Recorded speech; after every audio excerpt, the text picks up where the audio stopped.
maanta farxad noo ah inay iskuulkii shahaadiga ahaa imtixaankii shahaadiga ah ee dugsiga dhexe ee gobolka Banaadir uu noo dhamaaday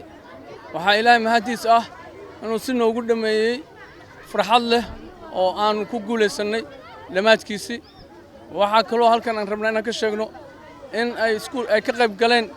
ardayda gobolka Banaadir dugsiga dhexe 27299 arday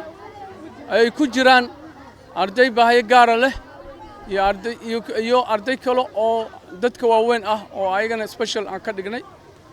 waxa kaloo aan rabnaa inaan ka sheegno inay ahaayeen tirada labka ah ee ka qayb gashay ay ahaayeen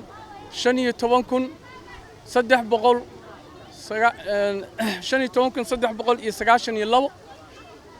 lab ah oo wiilal ah iyo 12907 dhadig ah waxaa haddana aan halkan uga mahad celinaynaa dhammaan intii ka qayb qaadatay ay ugu horeyso madaxda gobolka Banaadir madaxda wasaaradda waxbarashada bahda waxbarashada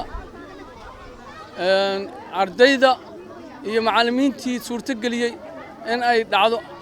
imtixaankan uu ku dhaco si aad u fufan oo guul leh waxa kaloo halkan rabnaa inaan ka sheego in imtixaanka afartii bari uu noo socday uu ku dhamaaday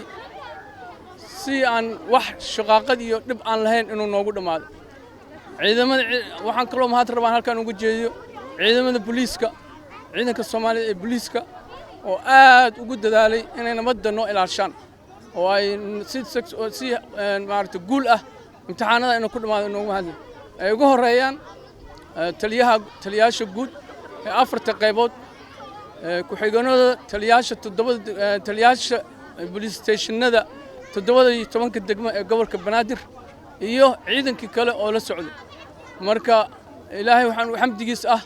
in maanta uu noogu dhamaaday si guul leh oo aan ku faraxsanahay inuu noo dhamaaday